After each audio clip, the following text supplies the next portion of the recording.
Hello, welcome to Communications 108, Communications and Social Interaction. Today we'll be covering conflict resolution, which is Chapter 9, Part 2 in the textbook. So when we look at the possible outcomes in a conflict, we have theoretically 4 possible outcomes. You either have a win-lose, which is good for Y and bad for X, a win-win, which is good for both X and Y, a lose-lose, which is bad for both X and Y, or a good for X and a bad for Y, which is a win-lose. So as we look at these, what we have to think about is there some way to ensure that we have a win-win scenario as much as possible? Because really, that's what the best possible outcome is everybody walks away happy. So we have 5 types of negotiation styles. We have competition, which is a win-lose, collaboration, which is a win-win, and that's of course the ideal for most people, compromise, which is we're splitting the difference, accommodation, where we give up something to win in the end, and then avoiding, which is a lose-lose scenario. So let's start by discussing competing and how we use that in conflict resolution. Competing involves winning one's desired outcome when pitted against someone else. And this is very prevalent in the United States. Think of a baseball game. In a baseball game, somebody wins, somebody loses. It's a zero-sum game. There is this idea that if you are going to engage in any kind of battle, somebody must come out the victor. And it may involve hard bargaining or the use of a person's authority, position, wealth, or other forms of influence. So when we look at competing, this is a very prevalent way of engaging in conflict in the United States, but it's not always the best. Now, when is it good to use a competing conflict resolution style? When a quick decision and action is needed. You don't have time to talk about all of the ramifications. The outcome is critical and it cannot be compromised. So, in an emergency, in a situation where things have to go quickly and it has to happen immediately, competition is it. You have to rise to the top. When you know you are right and you are doing the correct thing, in emergencies or when safety is a concern. So, for example, if you are standing on the street in the middle of Philadelphia, for example, and someone falls to the ground in front of you and they start, moaning and groaning, and your first thought is, oh great, another drunk falling out of a bar. And some lady pushes her way through the crowd and says, I'm a doctor, and she gets on her knees and she says, this woman is having a diabetic shock. Well, then competition-wise, that this lady's probably going to win because she's way more on the ball than you are. So, again, we will automatically withdraw because we know her authority lends her the victory in competition. When important or unpopular actions are needed, such as enforcing rules or administering discipline, being the boss is not always fun. And when you have to enforce the rules, sometimes it's not a matter of discussion. It's my way or the highway, and I'm the boss. It's like being the mommy. I'm the mommy, you're the kid. That's my job. And again, when one's position, authority, or rights are being challenged. So when confident leadership needs to be demonstrated, sometimes you have to be authoritarian more than authoritative, which means that you have to define your specific leadership role and not give an inch. So the disadvantages to competing: it will strain relationships, leading to resentment and retaliation. It may cause some to be intimidated, which inhibits important communication. If you ever worked for a boss who tends to be very competitive, a lot of times people are reluctant to go talk to them because any perception of weakness is seen as an opportunity to be terminated, be fired. Collaboration will ultimately lead to a better outcome, and it may result in a diminished commitment and support from the staff, meaning, well, if my boss is a jerk, I'm not going to work that hard for him or her. A winning at all costs attitude often results in harm to people or the organization. If you ignore the human aspect of any particular situation, you are also ignoring the fact that people are our primary resource. And if we ignore all that, those people will oftentimes reject us, stop working hard for us, and ultimately, if we have a relationship at stake, they're going to walk away from us too. So let's talk about a better collaborative resolution style. This is an attempt to work with the other person to find a win-win solution to the conflict, one that satisfies the concerns of both parties. So, in other words, they achieve a mutually beneficial result, and this is ultimately the goal. However, is it always possible? Not really, but this is what we strive for. So, when do you use collaboration? When consensus and commitment of other parties is important. If you need to get the buy-in of all of the departments that you're working with, you need to get them to collaborate, especially in a work environment. You have to trust each other. If you don't trust each other, collaboration is going to be tough. And you have to look at it as a long-term relationship. And again, it's not necessarily a personal relationship, it's a professional relationship. And you have to be able to work through the hard feelings and animosity. Because even at work, when you don't even really care that much about your coworkers, even the most mundane insult can really cut to the bone. We're human. We feel things. So consequently, collaboration also involves getting out the emotional context or circumstances that surround a lot of our feelings about a situation. Now, the advantages of collaboration is the most obvious. You actually solve the problem, which is awesome, and that's what we all want to do. Then you have a win-win outcome. It reinforces mutual trust and respect. It builds a foundation for effective collaboration in the future. You share the responsibility of the outcome. It means that everybody has agreed and is part of the outcome. So no one can say, well, it was your dumb idea to do this. You earn the reputation of a good negotiator.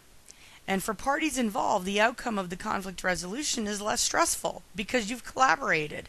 Everybody had a say. Everybody put a piece of their pie in the plate and had their opportunity to make their points.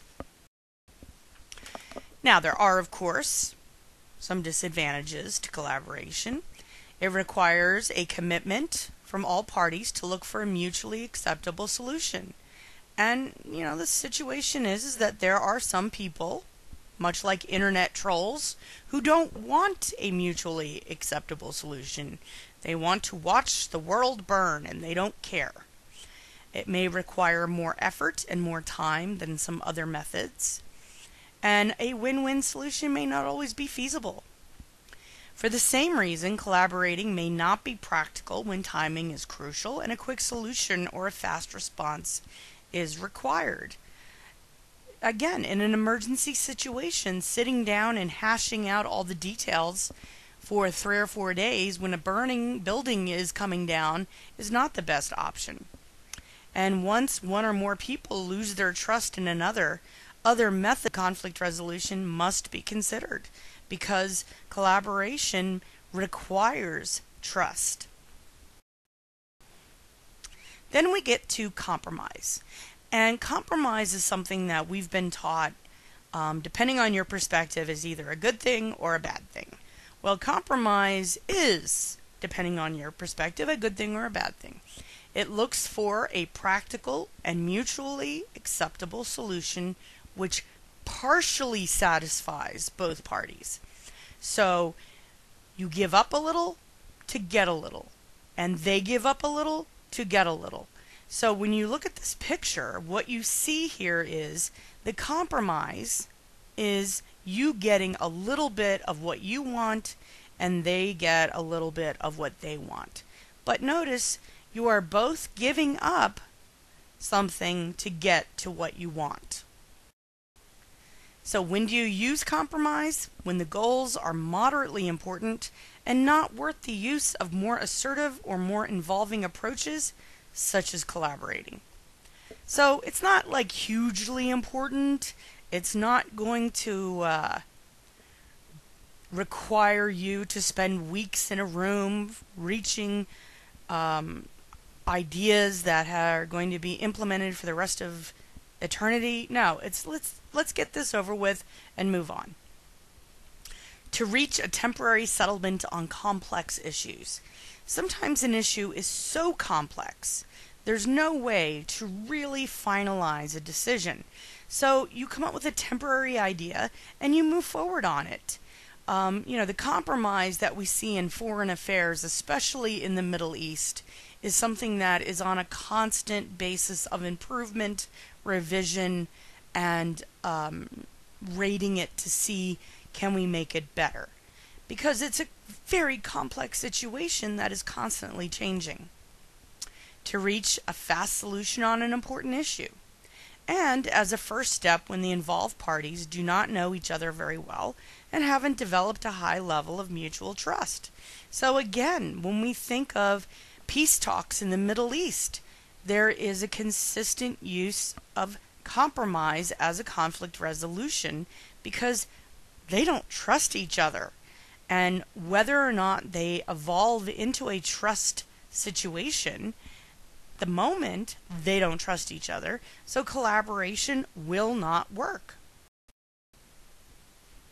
So the pros of compromising is that it's fast. It'll be practical and fast, and it can provide a temporary solution while still looking for a win-win solution. That compromise is a stopgap measure while you're figuring out a collaborative solution. And most importantly, it will often lower the level of tension and stress resulting from the conflict. So that temporary compromise that is in place while you're seeking a long-term collaborative solution will reduce the stress and tension that everybody feels so that a collaboration and trust can develop and ultimately be a better solution. And of course there's some cons. Well, it may result in a situation when both parties are not satisfied with the outcome. In other words, a lose-lose situation.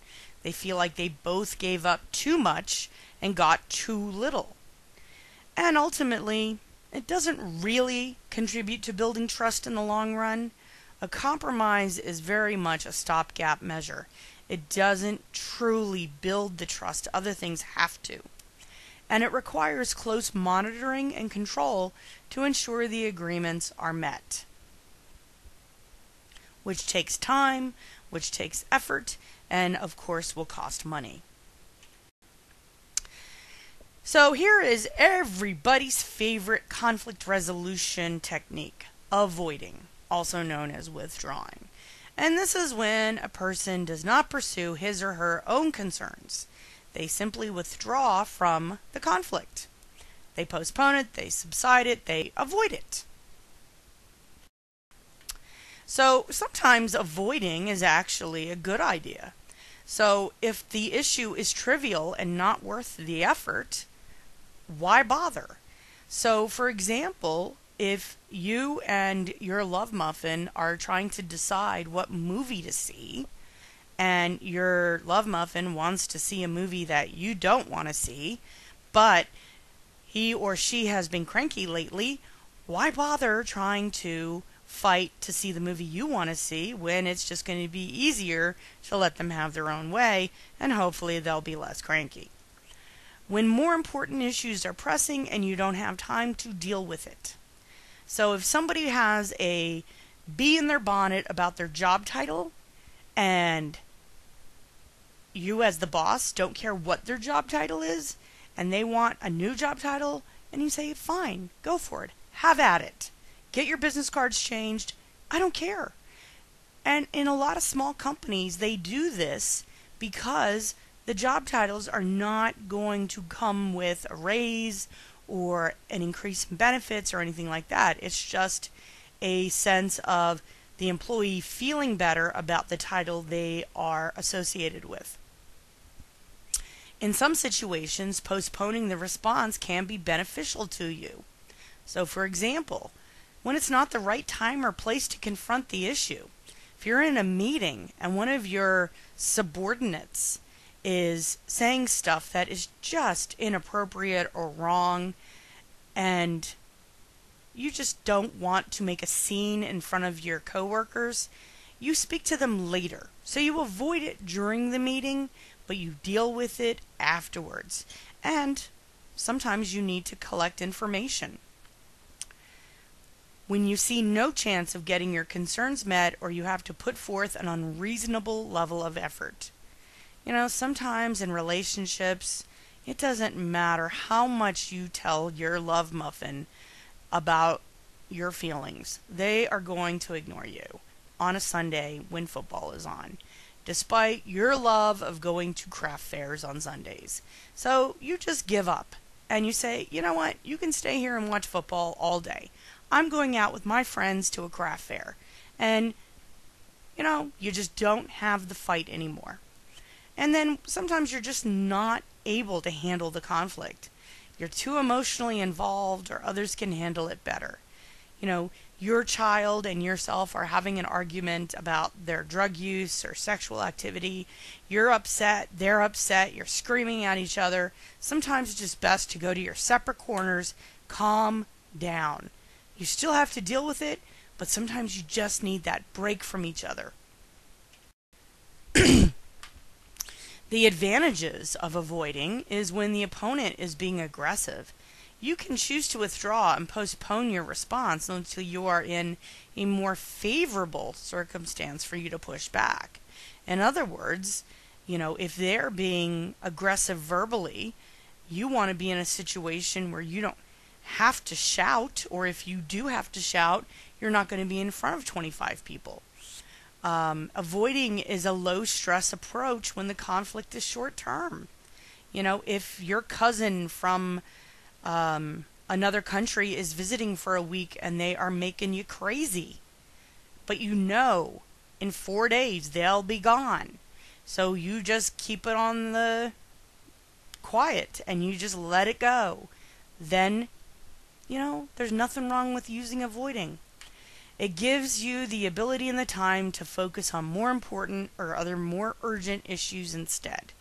Whether or not your child needs their 400th Minecraft book or game or whatever is irrelevant, because you lost your job and you don't know how you're going to pay your mortgage. So avoiding the kids' demands might be a better option.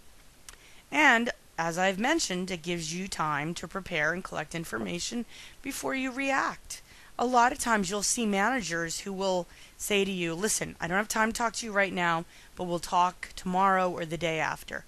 And what they're really doing is saying, listen, I need to find out what the heck's going on here, so that when I do talk to you, I'm not going to be listening to just your side of the story. So, disadvantages. It may lead to a weakening of your position. People may see you as weak, avoiding, someone who is not willing to deal with confrontation. Not acting may be interpreted as agreement, and when multiple parties are involved, withdrawing may negatively affect your relationship with a party that expects your action.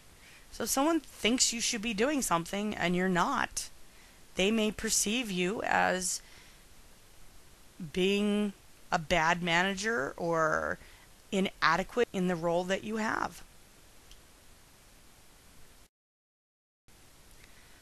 The last conflict resolution methodology we're going to look at is smoothing, is also known as accommodation, which is trying to accommodate the concerns of other people before your own. So when should you do this? Well, when it's important to provide a temporary relief from the conflict or buy time until you're in a better position to respond or push back. When the issue is not as important to you as it is to the other person. When you have to accept that you are wrong. Nobody really likes to accept that we're wrong, but sometimes we are. And when you have choice or when continued competition would be detrimental. Sometimes it's just better to give in and move forward. The advantages will help you protect some important interests while giving up some less important ones. People see it as a give and take. You've given up something, so they're going to, see that you are willing to negotiate. And it gives you an opportunity to assess the situation from a different angle. Again, the perspective being that you are giving up to someone else some of your authority, which will allow them to feel like they've won something. The disadvantages. There is a risk to being abused. The other person may constantly try to take advantage of your tendency towards smoothing and accommodating.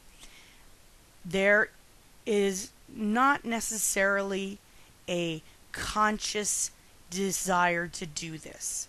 It's more like a magnet that draws itself to metal. There are people out there who are very accommodating.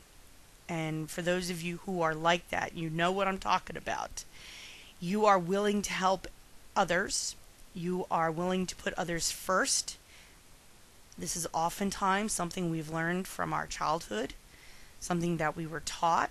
Women are often taught this. And as we get older, this idea has been implanted so we consistently do this throughout our lives, at home and at work. There are also people who have in their lives been taught that they are special and entitled and have gotten help from people their whole lives. Well, these people love the kind of people who accommodate. And so much like a magnet, these two kinds of people are drawn to each other like puzzle pieces. And the accommodator and the entitled person are great for the first couple years or first couple months, but then the person who's done all the accommodating begins to feel abused or taken advantage of, and the person who has been entitled and taking and taking and taking doesn't understand why the person who's done all the accommodations is suddenly upset. So it's important to keep the right balance, and this requires skill and also self-knowledge. It can affect your confidence and your ability to respond to an aggressive opponent. People who are accommodators tend to also be unwilling to be assertive. They back down, almost always. It makes it more difficult to transition to a win-win solution in the future. And some of your supporters may not like your smoothing response and see it as a weakness. So again, accommodation is not always a bad thing, but if it's the consistent style that you use to resolve conflict, people will see it as a weakness. So we've talked about the 5 ways of resolving conflict. But what happens when the conflict becomes physical or threatening? At this point, conflict resolution becomes secondary. Instead, the primary focus becomes de-escalating the agitated person so that he or she can calm down. De-escalation techniques are activities that will cool the emotions down and lessen the chance of physical violence. So what you're trying to do is bring the temperature of the room down so that no potential violence or threats will occur. So here are some techniques. 1. You want to create a safe environment whereby any unnecessary people are removed from the room. You don't need gawkers, looky-loos, rubberneckers, any of those people. Get them out. Only the people who are involved and, the people who will be beneficial to the de-escalation scenario. Give the agitated person plenty of space. Don't crowd them. Don't get too close. Do not block the door, but close it for privacy. You don't want the conversation to echo down the hall. But you don't want to block it, because then that is going to create for the agitated person a feeling of being boxed in. You want to show open, positive body language. Don't cross your arms over your chest. That makes you look like a bouncer at a nightclub. And you don't want to stand with your arms on your hips. It makes you look like you're Superman or Batman and you're ready to do battle. You want to keep a neutral or friendly facial expression depending on the conversation. Don't frown. Don't look angry. You want to go as neutral as possible. And, if the person seems to be lightening up, a smile or something a little less neutral might be appropriate. You have to read the situation. Read his body language or her body language. Remember, the body language is going to be way more informative than anything that comes out of their mouth. Use simple, direct language. You may need to repeat yourself numerous times, but do so calmly and quietly. Keep your voice level and quiet. If you're shouting, they're going to shout. So if they're shouting, you want to keep your voice low, because that's going to force them to keep their voice down. Because what you're doing is forcing them to recognize that their volume is inappropriate. Listen, don't interrupt. Remember, that's the main skill set when we are practicing active listening. Acknowledge and validate the other person's feelings. In other words, you do not want to make them feel inadequate. You don't want to make them feel anything other than what they're feeling is true for them.